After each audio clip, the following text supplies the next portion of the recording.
Anim na mga negosyo na pwede mong umpisahan sa 5,000 puhunan. Yan ang ating tatalakayin. Kapag nagbabalak kang magnegosyo, ang advice ko sa iyo ay umpisahan mo muna sa maliit. Kahit ikaw ngayon ay may pera na, dapat huwag mo itong ibuhos lahat sa isang negosyo lamang dahil baka maubusan ka kapag hindi ito nagtagumpay. Kung nag-uumpisa ka pa lang, kailangan mo munang ma-expose ang sarili mo sa negosyo. Kaya dapat mag-umpisa ka sa maliit. At kapag nakita mo na maganda ang negosyong naumpisahan mo, pwede mo na itong dagdagan paunti-unti at hanggang sa lumaki ito. Well, kung nag-iisip ka ngayon kung ano bang mga maliit na negosyo ang pwede mong simulan, ay para sa iyo ang video na to. Pero bago yan ay pakilike muna ang video natin at pindutin mo na din ang subscribe button para lagi kang updated sa tuwing nag-a-upload ako. Alam mo ba na pwede ka nang magsimula ng negosyo kahit sa halagang 5,000? Oo, tama ang narinig mo at madami na ang pwede mong i-business sa halagang 5,000 lamang. At ito ang number 1. Sari-sari store. Sa totoo lang, hindi mo kailangan ng malaking puhunan para makapagsimula ng sari-sari store. Kung mayroon kang 5,000 ay pwede na yan. Sa halagang ito ay hindi mo muna kailangan magpagawa ng konkreto na tindahan. Pwede namang magsabit ka lang muna ng mga paninda kung saan mo ito pwedeng isabit. Halimbawa sa bintana ninyo. Lagyan mo lamang ng screen at maglagay ka ng alambre ay pwede ka nang makapagtinda. O kaya naman kung marunong kang magkarpintero o may kamag-anak kang nagkakarpintero ay pwede mong lagyan ng extension ng bahay nyo para gawing tindahan na yari lamang sa kahoy. Sabihin na natin ang 2,000 ay magagastos mo sa materyales at ang matitirang 3,000 sa iyo ay pwede mo na yan maibili ng mga paninda. Unahin mo ang mga pangunahing kailangan kagaya ng bigas, itlog, mantika, shampoo, toothpaste at mga sabon. Para patunayan ko sa inyo itong picture ng tindahan na ito ay kakilala ko ang may-ari at 3,000 lamang ang puhunan at kakasimula lang nila niyan. Kasama na ang lahat pati mga paninda sa 3,000 nila. At least 'di ba, may nasimulan kang negosyo kahit sa maliit na halaga lamang. Isa pang tip sa sari-sari store, dapat laging may tao ang tindahan nyo para hindi nakakatok ng kakatok ang bibili. At dapat ay magaling kang makisama sa mga customer mo. Nang sa ganon kahit may kakompetensya ka pang ibang sari-sari store ay mas pipiliin ka pa din ng mga bumibili. Basta't ito ang tandaan mo. Ang kikitain mo sa tindahan mo ay huwag mong gamitin para sa pang-araw-araw mo na kailangan o para sa pansarili mo. Dapat itinatabi mo ang kita nito at ibibili mo ulit ng mga paninda mo. Hanggang sa kapag naipon na ng naipon ng kita at kapag malaki na ay pwede mo na itong gamitin para palakihin ang tindahan mo. At malay mo pagdating ng panahon ay maging grocery store ito. Wala namang imposible. Basta dapat ang pera ng business ay para sa business hanggang sa ito ay lumago. Dapat alam mo ang prosesong ito ng pagnenegosyo para maging matagumpay ang negosyo mo. Kapag kasi ginamit mo pang gasto sa sarili ang kita mo sa negosyo ay siguradong hindi yan mag-grow. Baka mas lalo pa yang lumiit. Yan ay isa sa mga sikreto ng business. Kapag ginawa mo yan, sigurado akong mapapalago mo pa ng husto ang negosyo mo. Kung may 5,000 ka, subukan mong umpisahan ang sari-sari store kahit sa bintana nyo lang. At least kahit papano ay makakapagsimula ka ng negosyo. Ang number 2 natin ay merienda business. Kung may 5,000 ka ngayon ay posibleng pumasok na din ito sa isipan mo. Magtinda ng fishball, kikiam, french fries, siomai, burger at madami pang iba. Basta't mga merienda ay patok sa ating mga Pinoy dahil mahilig kasi tayo dyan. Sasapat na ang 5,000 mo sa negosyong ito.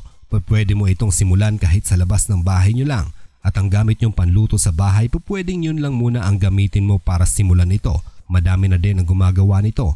Lalo kung sa lugar nyo ay madaming tao na dumadaan, siguradong magiging mabenta ito. Alam mo, halos doble din ang kita sa ganitong negosyo at ang kagandahan ay nangangailangan lamang ng maliit na puhunan. Basta't dapat ay huwag kang mahihiyang magtinda ng mga ganito. Ang sarap kaya sa pakiramdam kapag mayroon kang business na nasimulan. Wala namang masamang subukan.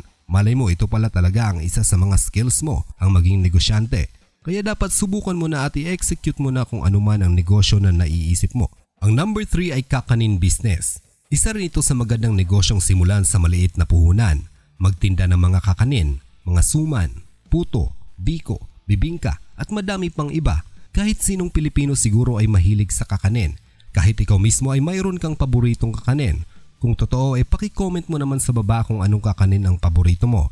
Ang kagandahan sa kakanin ay malaki-laki ang kikitain mo dito. Pwedeng higit pa sa doble. Yung gamit nyo lang din na panluto sa bahay ay yun lang muna ang gagamitin mo panimula. Siguro bumili ka lang din ng mga hulmahan para sa specific na kakanin na gagawin mo. Kasyang-kasya na ang 5,000 mo dito dahil ang majority naman ng bibilhin mo ay ang mga ingredients lang nito. Kung wala kang ideya sa pagluto nito ay madaming tutorial video sa YouTube ang pwede mong panoorin. Lahat ng klaseng kakanin ay mayroon ng tutorial niyan sa YouTube. Kailangan mo lang itong pag-aralan gawin at kapag alam mo na ay pwede mo nang simulan. Madali lang din ang pag-market nito. Pwede mo itong ilako o makidisplay sa mga tindahan na madaming tao.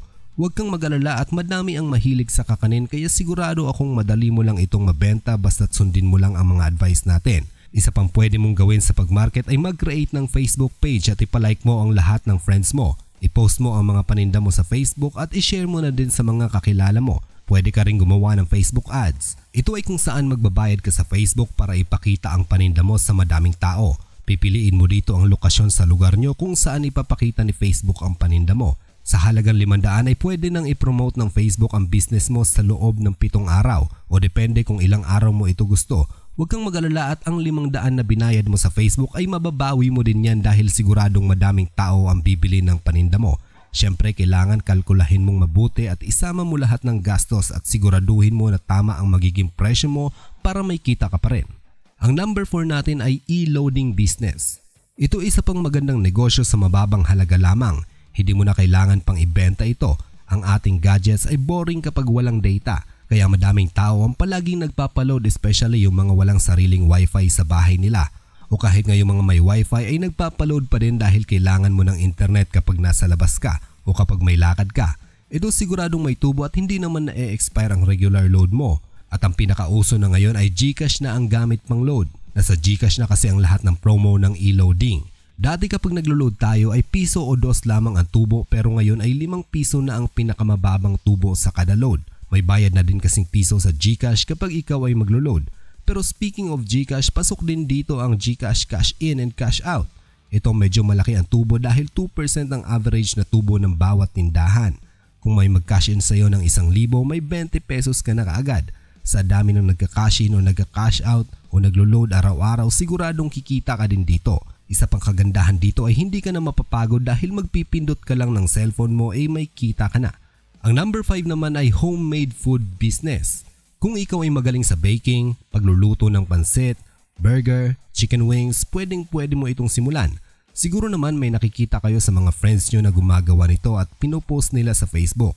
Effective din kasi ito at sa mababang halaga lang ay mauumpisahan mo na. Basta't gandahan mo lang ang picture mo sa pagkain at i-post ito sa social media ay siguradong matatakam na ang mga customer. Medyo maproseso lang ito dahil kailangan mong mamalengke at kailangan mong hanapin ang pinakamurang supplier para malaki ang kita mo. Kailangan mong magluto at kailangan mo i-deliver sa customer ang pagkain. Pero dapat kahit gaano kaproseso ang negosyo ay nakahanda ka. Kailangan mo talagang maging masipag lalo kapag nagsisimula ka pa lang. Ang number 6 na negosyo sa 5,000 na puhunan ay online product reselling. Ito yung bibili ka ng produkto na maramihan sa isang supplier at i-resell mo ito online. Pwede kang mag-resell ng mga health products. Siyempre kapag para sa kalusugan talagang mabenta yan. Mag-search ka ng mga health products na pwede mong i-resell. Pwede rin naman yung mga beauty products. Madami ang mahilig dito lalo yung mga pampaputi o pampapayat. Pwede kang maging reseller ng mga ganito sa halagang 5,000. Sa totoo lang napakadami pa ng mga negosyo na nangangailangan lamang ng mababang puhunan. Gustuhin ko man banggitin lahat baka hindi tayo matapos. Alam ko naman na madami sa inyo ang magaling sa negosyo kaya ipapaubaya ko na lang sa inyo ang iba pang business idea. Kaya kung ikaw ay may ideya na negosyo sa mababang puhunan lamang ay paki-comment mo ito sa ibaba. Nang sa ganun ay may matutunan pa ang iba pa nating viewers. At ngayon, baka ikaw ay nangangailangan lamang ng konting tulak kaya sasabihin ko sa iyo ito. Huwag kang matakot na simulan ang negosyo na naiisip mo. Gawin mo na yan, baka yan pala ang susi ng pagyaman mo. Alam mo kasi madami sa atin ang binigyan ng opportunity. Pero dahil pinapangunahan ng takot ay wala ding nangyayari. Pero para dagdag motivation and inspiration sa iyo ay suggest na magbasa ka ng libro na tungkol sa negosyo o tungkol sa pag-unlad ng sarili para dagdag kaalaman at para hindi ka laging pinapangunahan ng takot. Ang pagbabasa ng mga ganitong libro ay isa din sa napakagandang investment dahil madami kang matututunan dito. Kaya naghanap ako ng mga libro na sa murang halaga mo lang mabibili. As low as 150 pesos lamang ay mabibili mo na ito. I-view mo lang ang products natin na nakikita mo dito sa video at pindutin mo lang ang gusto mong libro. Well, sana ay may natutunan kayo sa video natin ngayon at hanggang dito na lamang muna naway nasa mabuti kayong kalagayan. Laging tatandaan, ang utak nyo mismo ang susi sa pagyaman. Goodbye!